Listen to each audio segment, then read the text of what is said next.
Selamat pagi pemirsa hidup sehat, semoga sehat selalu ya. Fenomena demam perawatan kulit atau skincare membuat banyak orang berburu produk skincare untuk mendapatkan kulit yang bersih dan glowing dengan instan. Belakangan ini masyarakat semakin mudah mengakses berbagai produk skincare melalui media sosial maupun aplikasi belanja online. Tren ini juga dibarengi dengan maraknya produk-produk yang overklaim dan beredar tanpa pengawasan medis yang memadai. Badan Pengawas Obat dan Makanan atau Badan POM menemukan sejumlah kosmetik yang mengandung bahan berbahaya atau dilarang. Badan POM baru-baru ini menarik 21 izin edar kosmetik dengan komposisi yang tidak sesuai. Namun tahukah Anda pemirsa, ada potensi bahaya jika kita mudah tergiur dan tidak hati-hati memilih produk skincare. Pagi ini Hidup Sehat akan memberikan informasinya kepada Anda di rumah. Bagaimana caranya memilih skincare yang tepat bersama Dr. Ilmi Tamrin, spesialis kulit dan kelamin. Simak informasinya di Hidup Sehat pagi ini. Selamat pagi pemirsa Hidup Sehat, kembali lagi bersama dengan saya Syahda Yostiza. Tentunya selama 30 menit ke depan kami akan membagikan informasi dari dunia kesehatan.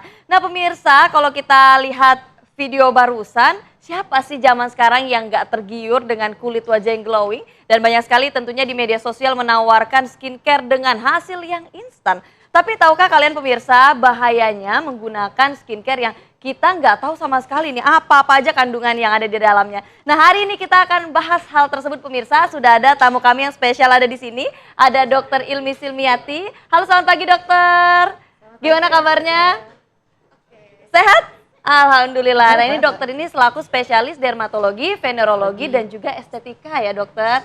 Nah dokter, kita mulai dulu nih pertanyaan pertama-tama. Kira-kira bener nggak sih dok kalau misalnya memungkinkan buat kita mendapatkan hasil kulit yang instan hanya dengan skincarean? Oke, sekarang banyak ya yang skincare overclaim.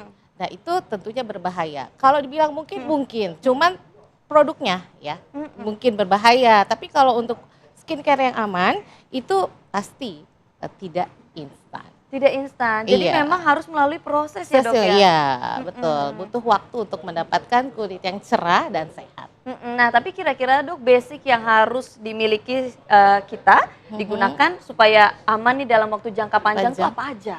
Iya, bisa kita gunakan kayak moisturizer, pelembab, sunscreen ya seperti itu. Ataupun krim-krim yang memang tidak menimbulkan iritasi ataupun yang merah. Oke, nah ini ada fakta mitos nih dok, bener nggak Oke. sih kalau kita menggunakan produk skincare yang mengandung merkuri, ini kan cenderung terkesan membuat kulit wajah putih dan glowing, Betul. tapi efeknya bisa memicu kanker, fakta atau mitos dokter? Itu fakta. Kenapa tuh, kalau Dok? merkuri ya, karena memang dia akan memicu sel-sel, merusak sel lebih dalam sehingga nanti bisa membuat skin itu menjadi cancer. Itu fakta. Jadi memang untuk produk-produk yang merkuri tidak dianjurkan atau diedarkan secara BP POM juga. Tapi kenapa sih dok maksudnya kemudian oknum-oknum tertentu ini memanfaatkan merkuri untuk digunakan ke dalam skincare? Apakah ini juga termasuk teknik jual? Iya, teknik jual karena itu menciptakan instant glowing, instan putih untuk kulit-kulit Asia seperti kita. Jadi itu daya tarik untuk produk skincare yang memang tidak mempunyai standarisasi yang baik. Nah kalau merkuri ini kan udah terkenal ya dok ya. Betul. Tapi ada nggak sih dok bahan lain yang cukup membahayakan buat kulit selain merkuri dok? Ada, contohnya hidroquinone, nah itu atau zat pewarna tertentu yang bisa membuat kulit menjadi iritasi ataupun jangka panjangnya kalau digunakan tanpa pengawasan itu juga akan menyebabkan kehitaman ataupun flek-flek pada yang menggunakannya. Oke baik, nah kita akan diskusi ini lebih lanjut ya dokter, Baik. usai jeda pemirsa. Tapi pemirsa juga kalau ingin bertanya dan berkonsultasi gratis bersama dokter Ilmi, langsung saja kunjungi laman Instagram Hidup Sehat TV One. Usai jeda kami akan kembali pemirsa.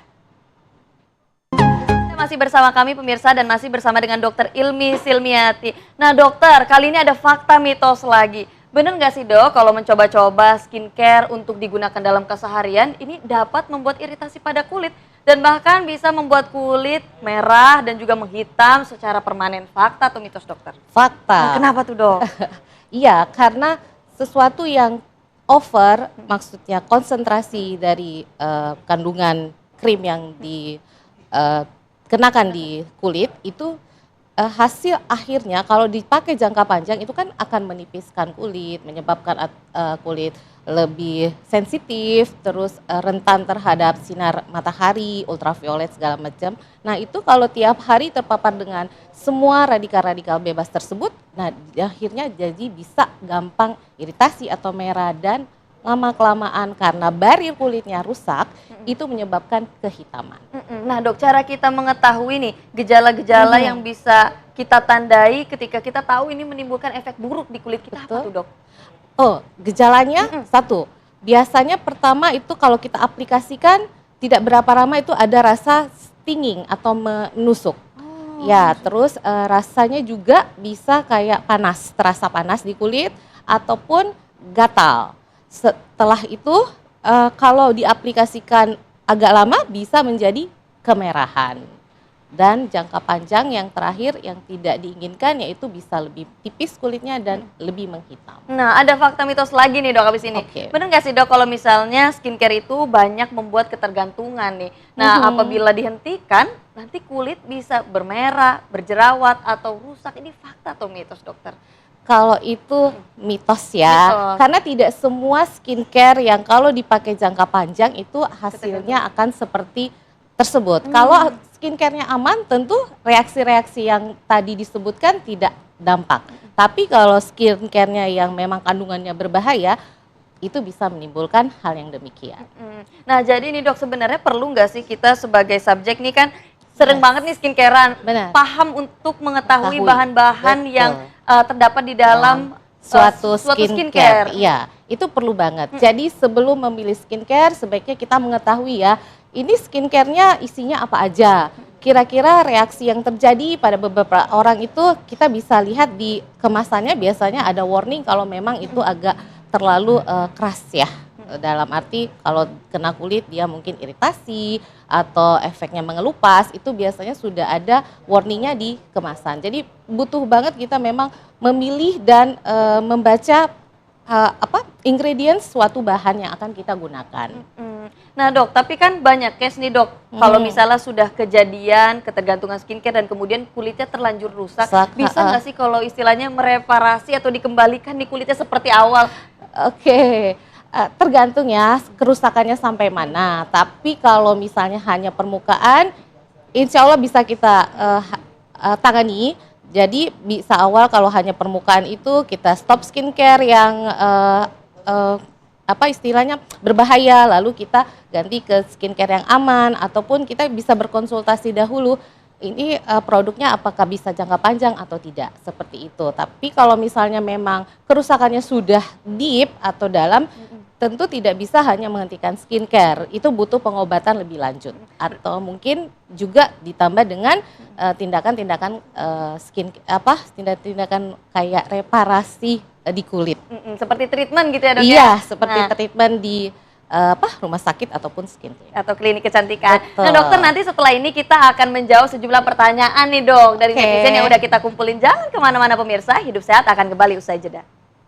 Masih bersama kami pemirsa. Nah di segmen ini kita akan jawab sejumlah pertanyaan dari netizen yang udah kita kumpulin tepat di belakang kita nih dokter. Aku izin bacain dulu ya dokter. Silakan. Ini yang pertama dari camai.syl. Aku bingung nih camai apa kamai bacanya ya.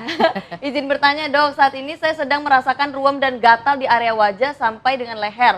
3 bulan ke belakang saya menggunakan oil ekstra tumbuhan. Apakah pemakaian jangka panjang ini juga berbahaya dok? Saya pikir penggunaan herbal akan lebih baik, tapi yang dirasa sekarang ini sering ruam, perih, dan gatal. Nah pertanyaan kedua dari Intan Fristiani. Izin bertanya dok, jika pakai skincare umumnya prosesnya berapa lama agar bisa kelihatan hasilnya? Nah yang ketiga nih ada Salsa BLNB _ Dok saya ingin bertanya, kan banyak orang yang ingin cepat glowing kulitnya nih, tapi apakah ada bahayanya kalau pakai skincare yang hasilnya instan?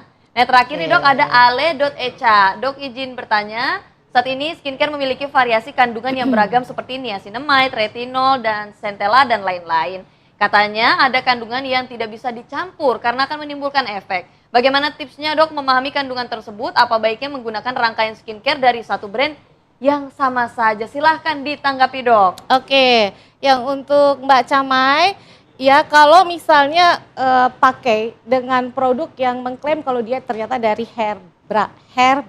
herbal ya. Herbal ya. Nah, tapi masih membuat skinnya teriritasi. Itu sebaiknya lebih baik dihentikan, Mbak. Karena kita walaupun dia mengklaim herbal, namun kan ada kandungan-kandungan tertentu seperti fragrance ataupun pengawet, mungkin itu aja ya mungkin itu yang bisa menyebabkan iritasi pada kulit, Mbak. Jadi kalau misalnya apakah di stop atau dilanjutkan, sebaiknya di stop dan cari alternatif skincare yang lain. Tidak harus herbal gitu. Mungkin yang lebih aman justru dari chemical kan tergantung dari jenis kulit. Lalu yang apa nih skincare berapa lama prosesnya kalau yang aman? Ini menarik nih dok. Betul, itu nggak instan ya, itu bisa antara 4 sampai 5 minggu kelihatannya kalau kita menggunakan skincare yang aman. Itu yang aman atau yang pakai bahan aktif juga segitu dok? Tolak Iya, ukur jangkanya? sekitar itu. Jadi tidak ada yang 2 minggu atau 1 minggu sudah menghasilkan kulit yang glowing. Nah itu yang harus dihati-hati. Itu yang berbahaya. Yang ketiga nih, Lalu Dok. yang ketiga, ingin cepat glowing. Ya kalau pakai skincare yang instan tentu itu sangat berbahaya ya. Karena satu itu memaksa untuk menipiskan lapisan kulit yang paling luar. Sehingga cepat regenerasi prosesnya gitu harus terjadi. Tetapi efek sampingnya pembuluh darah jadi lebih kelihatan di permukaan. Karena barir kulit yang di bahaya ya. atas ya sudah hilang. Lalu beragam iya oke. Kandungan yang Ini nggak bisa dicampur katanya, ya. Dok. Kalau yang nggak bisa dicampur itu sebaiknya yang ada kandungan asid sama asidnya. Kalau retinoid acid memang kan dia sifatnya asam. Jadi kalau digunakan kalaupun mau dicampur sama yang lain itu harus berhati-hati dan itu masing-masing ada konsentrasi berapa niacinamide-nya, berapa retinoidnya. Nah itu yang perlu dikonsultasikan ke tenaga medis yang bisa kita pilihkan. Kalau misalnya yang di luar biasanya tidak boleh ada batasan tertentu ya. Ini harus berapa persen yang boleh dijual bebas. Karena kalau lebih dari itu sudah harus dalam pengawasan. Jadi apakah hanya dari satu brand? Sebenarnya tidak menutup kemungkinan digunakan dari brand-brand berbeda brand. Namun yang harus kita pahami sebenarnya komposisi dari krim yang akan kita gunakan ataupun produk skincare yang kita gunakan. Apakah ada kandungan yang sama atau tidak? Apakah ini sama-sama asam atau tidak? Nah itu semua akan mengganggu hidrasi maupun barir kulit. Nah, dok, aku punya fakta mitos lagi nih dok, karena tadi yang nanya kan pengen cepet glowing. Nah ini kan salah satunya hidroquinone nih dok. Iya. Ini kan katanya bisa bikin kulit cerah, cepet Benar. glowing katanya Benar, gitu. benar, Nah benar. tapi kalau jangka panjangnya ini kurang lebih punya efek seperti merkuri. Ini fakta Betul. atau mitos dok? Itu fakta. Jadi Bisa dia merah, bisa menipis dok? bisa menghitam. Bisa menghitam Iya, bahkan. bisa menghitam. Kalau khasnya di hidroquinone dia akan menghitam. Nah, jadi kalau hidroquinone sebenarnya bisa digunakan tapi Fakta berarti ya dok ya? fakta, tapi tidak bisa bebas. Harus terbatas dan harus diawasi. Jadi sebenarnya boleh, tapi juga dengan pengawasan dari dokter ya dokter ya. Betul banget. Nah terakhir nih dok, boleh nggak sih minta tips supaya bisa Ya. gak gampang tergiur deh pakai skincare Skincare yang yang menjanjikan hasil instan nih dok, gimana nih dok? Oke, kalau tips untuk memilih skincare, pilihlah skincare yang memang sudah terdaftar, memiliki izin edar, dan memang kita betul-betul tahu apa yang kita akan kenakan. Jadi pahami benar-benar isi ingredients-nya, apa efek samping yang akan digunakan, berapa lama harus disimpan di mana. Nah itu yang harus diperhatikan untuk memilih skincare yang tepat. Lalu pilihlah skincare yang sesuai dengan jenis kulit. Jadi semua skincare itu tidak sama untuk beberapa individu. Ada yang lebih sensitif, tentunya tidak bisa menggunakan skincare dengan seperti orang normal. Dan yang ketiga, pilihlah skincare yang aman dan jangan terburu-buru untuk menjadi glowing ataupun ingin cepat putih seperti itu. Seperti itu ya dok ya. Ya. Jadi selain kita harus cross check produknya, kandungannya, kita juga harus kenali kebutuhan dari kulit kita. kita sendiri. Betul Terima kasih sekali. banyak Dokter Ilmi atas segala insight-nya, sangat bermanfaat, khususnya juga bagi saya yang suka gonta-ganti skincare.